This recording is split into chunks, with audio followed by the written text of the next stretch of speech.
Just let you dance. It is 27 minutes before 11 o'clock. I guess we got started a little bit earlier. It's unusual. Sometimes it's exciting. Joe Reichel is in the studio. This is the moment each week when we learn about people's homes that have been damaged and how Damage Control Services comes to the rescue to fix those homes. And how you doing, Joe? Joe Reichel, of course, is your host with the most. The host with the most. I'm doing good this morning. I just received a phone call seconds before I was walking in here from Emmett Healy at Alarian Bank, and he was calling me about a coworker of his had a tree fall on her home, and I guess according to him destroyed about 50% of the roof. So I'm going to call her as soon as we get done here, and so that's kind of a good phone call for me. But I hate when that happens to someone, but it does mean possible work for me. So. Of course. I mean, who wouldn't want to fix their home? Right. So, I mean, those are always... Except for the guy in 7th. Right, except for that one. I'm not sure what the reasons for that are, but, it's always good whenever, I've created relationships with people in the community, and they're out there listening for phrases such as, hey, I just had a tree fall on my house, and they say, hey, you need to call Joe Reichel. That's right. I like that. So anytime someone hears hey, I've got water in my house, or a pipe broke, or things like this. And just my observation of doing radio all these years is that when you are on the air and you talk about what you do for a living, like you do, and the audience perceives two things. They understand what you do, and they perceive that they can trust you. Those are the two things that make this work for them. Trust is huge, and it's funny you say that, Larry, because I just left one of the Tuesday talks at the CEP this morning, right? And it was all about customer service and how we as business owners can improve customer service. And Elgin Kerlock with Review Business Strategies hosted this, and he had... I'm drawing a blank on the guy's name, but Ansophone, one of the guys from Ansophone, he's an ambassador with us, with the CEP. He came and was talking about what they do and how they're able to create a good experience for customers. And it was funny because I was going through, I'm taking notes on it. Now, a lot of the things that they do is things that we do as a company, and customer service is important in an industry, like I have, in a business like I have, because I need to create a bond with the homeowner and a relationship that they need to trust me, and I need to convey that so that they can trust me, and that I can be the one that's going to help them get through the problem. The one thing we don't want from anybody we do business with is stuff we don't really need. We don't sell us a bumper if we don't need a bumper. Don't sell us a starter if the starter's fine, and that's where the trust part comes. Right. And so it's a pretty simple thing. If you're not, I mean, it's very rare that we actually have somebody who does this radio show thing that is not trustworthy, but we've had our share. Well, you have to be. We've had our share, though. We've had a couple of people who I would say to the management, say, I don't want to steer our listeners wrong, and I know this guy wants to advertise his thing, but I didn't buy it. I mean, most of the time, a company is not going to be a good company if they're still in business. So there you go. I mean, if that's a rule of thumb, if they're in business and have been for several years, and they're getting referrals, they're going to be a good business, and that's one thing it was talking about. And I haven't really implemented it. It was using Google reviews for people, or getting people to do reviews, and that's something that we're going to probably implement in our business, so that just to improve. Isn't there another one that does that too? Oh my goodness, there's another web thing where people will leave reviews. Yeah, there's multiple. I know there's multiple ones out there. So, and it's something that people, a lot of people trust. The internet. They go to the internet for their buying experience or their shopping experiences. Right. So, I forget what the percentage was, but most of the time people check the internet before making a purchase. Well, and what's going to happen most of the time is somebody who knows somebody. Right. They're going to say, I know this guy Joe, and he came by and did me right, and look, my house is back where it should be, and now you're in the shoes I was in 6 months ago, and you need to call Joe. I had a great experience of that this past week. It was kind of funny. I got a phone call for a second-story flood in an apartment. An upstairs bathroom flooded, and it came through to the the first floor. Oh, no. Messed the ceiling up and was water all over the carpet. So the Angie Lewis State Farm, I got the phone call from there, and it was one of her clients. And I'm on my way there to meet a friend of the owner. The owner's out of town. And as I pull up, the friend says, "You're not going to believe this. I know you." And I couldn't place her. She is a friend of a person that we are currently working for. And as I was driving there to meet her, she is getting my contact information from her friend. Oh, wow. And was going to call me after the appointment that we had. And there you are. So either way, I was going to get that phone call. So yeah, right. I kind of, I like that. And it's, like you said, it's about building relationships and building trustworthy relationships where people can say, "Hey, I know you had this happen to you. Who was it that you used? Who can I get help from?" If I could extend our last conversation with the man who lost his arms, who's riding a bicycle, to what you do. What a story. Did you hear how he lost his arms? I did not. He was electrocuted. He was working on something. So you guys, when you do what you do, I mean, you got to be careful. I mean, you could lose your life, obviously. Yeah. He lost his arms. Well, that's most of the time accidents happen. But that's got to be one of those things when the tree falls on the house. Get out. You don't know what kind of electrical things are exposed all of a sudden, right? Right. Well, I mean, like I was saying last week, we went out to a job site and a tree fell on a home. I'm up on the roof with a chainsaw cutting this tree off the roof, and we typically will not do that if it's a big tree, or this was just basically limbs and stuff. It was a matter of a couple cuts, and we were able to push everything off. Small amount of damage to the home, but it's anytime you get on a roof or on a ladder, accidents can happen, and that's where it is very important that you are insured. Make sure that someone that's working on your home is licensed and they're insured. And so, do you have vendors trying to sell you on the things that they have to offer, like their services? Yes, or their products? Like, do you ever have somebody come to you and say, "You know what? Next time you're building a house, forget the wood, build it with this new stuff"? Not typically. No, that doesn't happen. I mean, there are people that promote, but most of the times they're promoting to the service providers, the product providers. Well, you brought a couple of guys in here. You brought one guy who did the ozone treatment, right? Well, it's a hydrogen. Hydrogen. What was it? Hydrogen peroxide. And the other guy. Oh, to get the germs. That's right. To get the germs away. Right. And the other one was a slip and fall product. Right. So I've been thinking about that product, by the way, lately.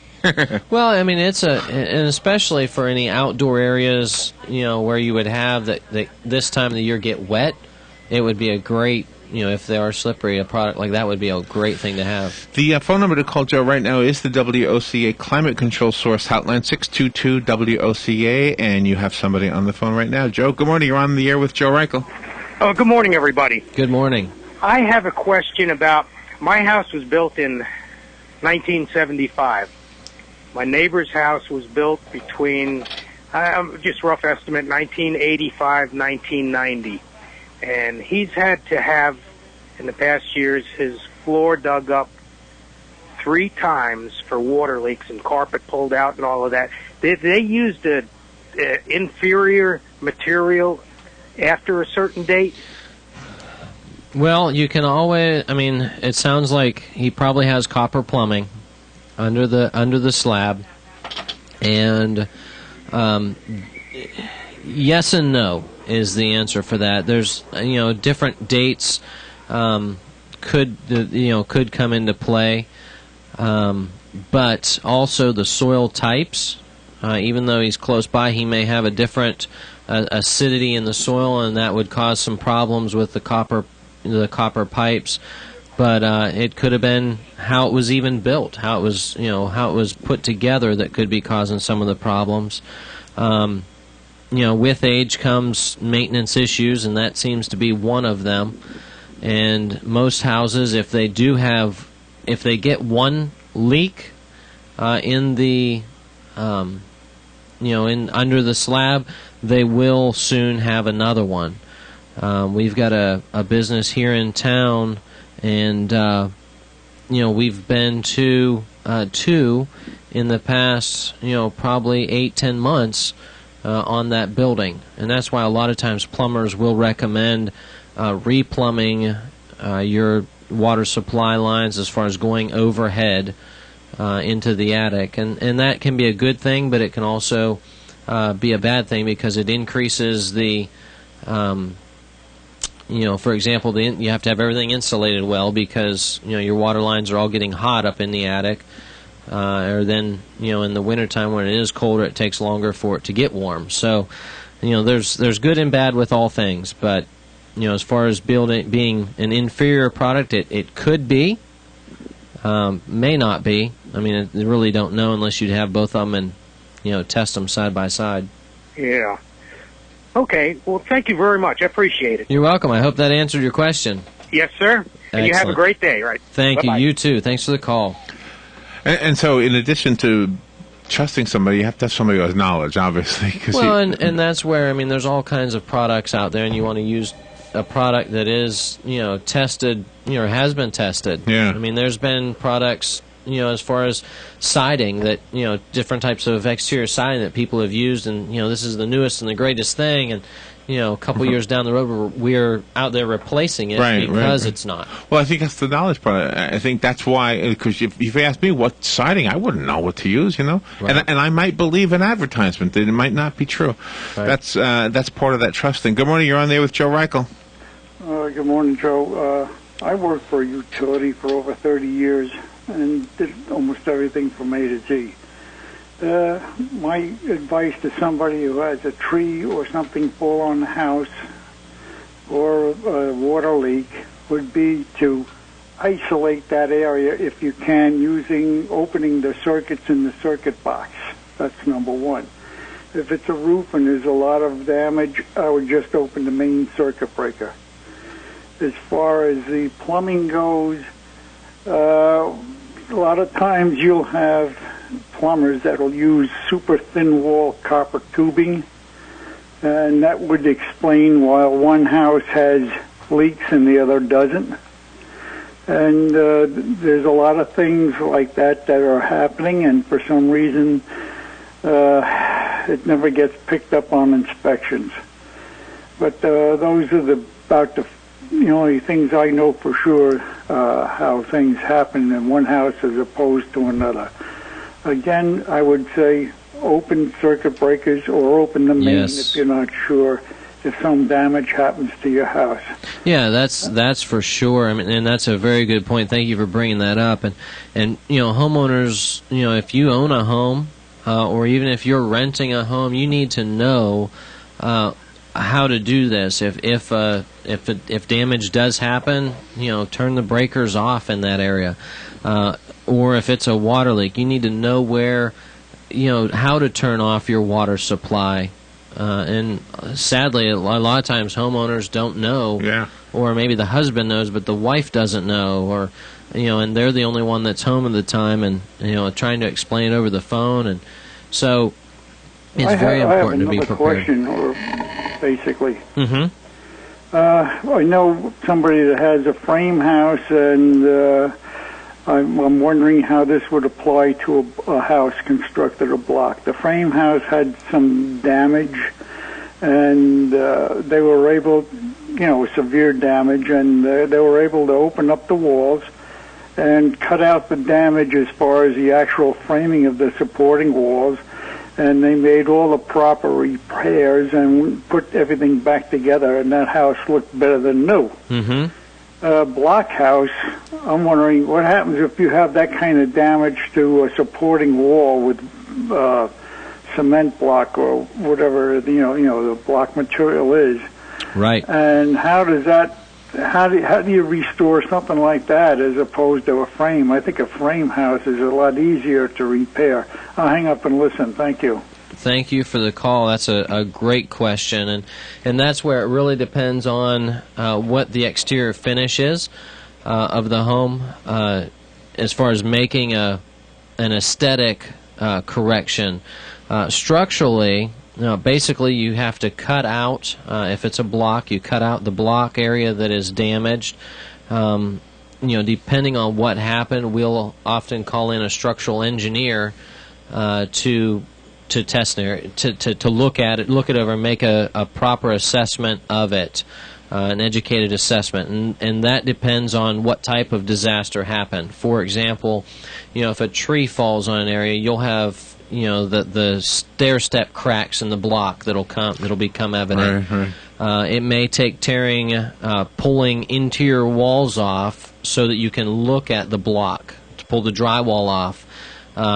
If it's a stuccoed house, it might not show up on the outside of the home. Or if it's just a block home with no, painted block, struck block they call that, you'll be able to see the damage. So depending on what it is, either these cracks, that area needs to be cut out and then new block put in and tied back together structurally using rebar and pouring columns, pouring the cells full of concrete in order to tie everything back together. And then we'll put new stucco, if it's a stuccoed home, new stucco on the outside, or finish it off, finish off the exterior home the same way. So really it really depends on the disaster. If it is, let's say damage caused by a fire, the heat will compromise the block. So, we've got one that we just did recently, and the area that was damaged by the heat, we basically just went in and cut that out when we were demoing the project. And then as we rebuild, the masons will come back in and they'll be able to tie everything back together, and then new stucco on the exterior of the home. We've done some that have had an exterior siding on the home, so then they will, on a block home, and that is a matter of just, putting the siding back into place. So a cement board siding. So, it really depends on what it is, but as far as the ease or comparability, each have their difficulties, frame versus block. Yeah. Each have their benefits, and it really depends. You're kind of comparing apples to oranges, really. Whenever you say which is easier or which is better, it really depends on the damage caused and what needs to be repaired. Tree versus a block home will hold up better than a tree versus a frame home, typically.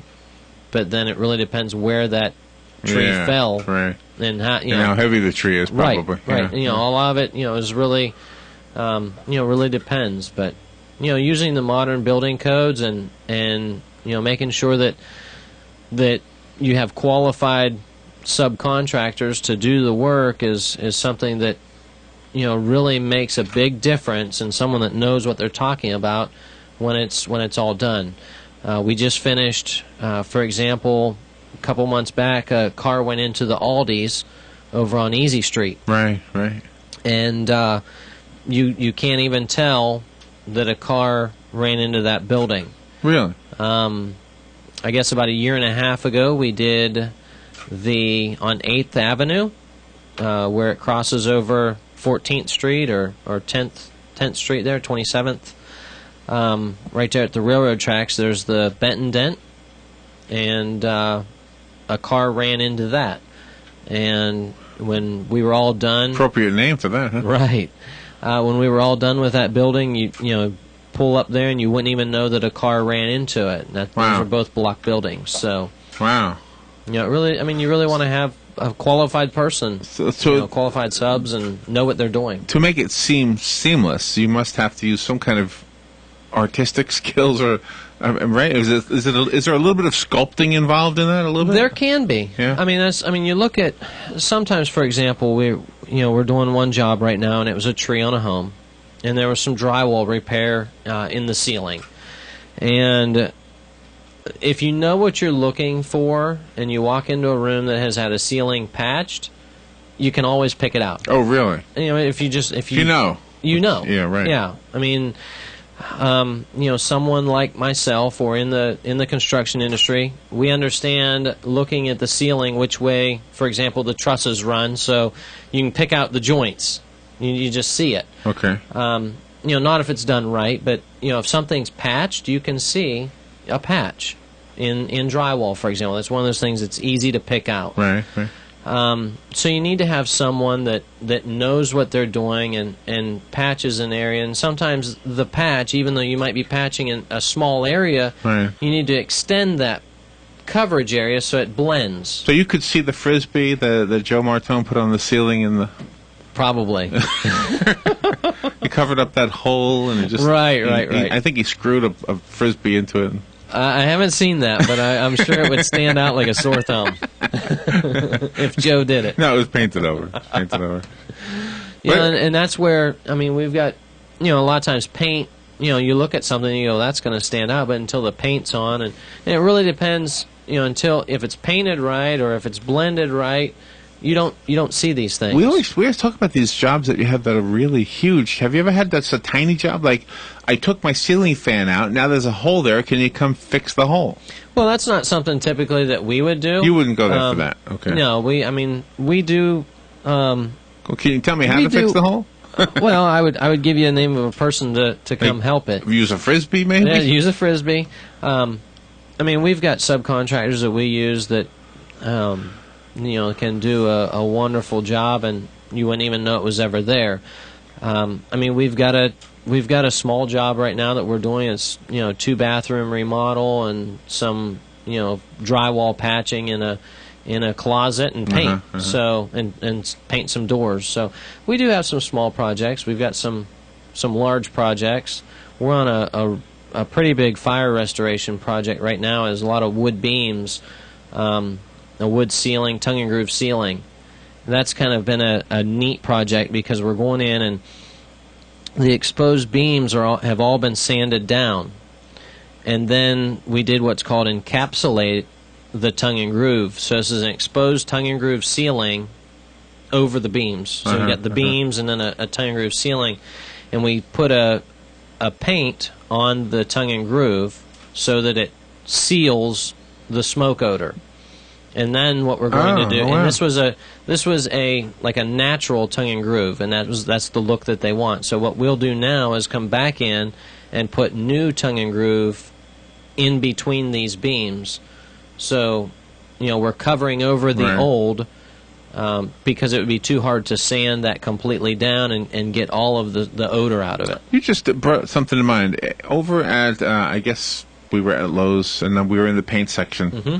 And they were showing a difference between painting a molded area. It's got mold on the wall, right, with primer paint versus non-primer paint, and they showed how the mold comes right back through the non-primed paint. What is that? Is that a separate? See, I've seen to remember when I was a kid, primer was a different can of paint. Yes, they is have it now primer, mixed in? They have primer that is mixed in with the paint now. Really? And it's more of a one-coat application versus having to prime an area and then having to paint it. Then go back over the area with paint. So, right. The modern paint, has come a long way and does a real good thing. I would be very cautious about ever painting over mold. Simply because you need to find out what is causing the mold. You never, you paint over it, you've covered it, you've concealed it, right? But yet you haven't fixed the problem. So something's happening to cause that mold, right? And just by covering over it isn't going to fix it. So do you prevent it from breathing when you do that? So it would never really, let's say it was damp. And that's what's causing the mold. Now you've painted over it. Well, if it's getting damp from behind the wall, you haven't prevented it. You've just covered it over. And that's where a lot of people that have, like, for example, wallpaper. Wallpaper can be a great product, and a lot of people still use it. But a lot of times when you pull wallpaper off, you still have you find that there's mold behind the walls. Oh, no. Yeah, and you don't know it because the wallpaper holds that in there. And that could be causing some kind of a smell in your home, and maybe you've never been able to identify where it comes from. Yeah. We've seen that, but it's it's also caused, it's also been all of a sudden you pull it out and you see, wow, there's we have damage here and didn't even know it was there. Well, and somebody might not consider that damage if it's just unsightly, but that is damage, right? Well, there's something causing it. We've had, and that's the thing. You need to realize that there's something that's causing this mold problem. Right. A lot of times people have like a wainscot of block or brick on their home, and water's coming through that, or there's cracks in it. They don't know that. Maybe it's the sprinkler head hitting this stone or this brick on the outside of your home, and it's coming through cracks. And you just don't know it. And you don't know it. This, for the listeners, this is the part where you will hear the phone number. This is where you write it down, and you don't need it. Write this number down, and if you hear somebody say, hey, I've got a flood in my home. You will need it. Yeah. So I hope you don't call me, but I want to be there if you do need me. So my number is 817-6574. That's 352-817-6574. Our office number is 352-622-5135. And then you can also email me, Joe, at damageflorida.com. That's damageflorida, all spelled out, .com. And call here if you need that repeated. Joe, always good information, always good to learn a little bit more each week, right? I like it. Yeah. Thank you, Joe. Thank you, Larry. Thank you for what you do. We'll take a little break, and we'll be right back.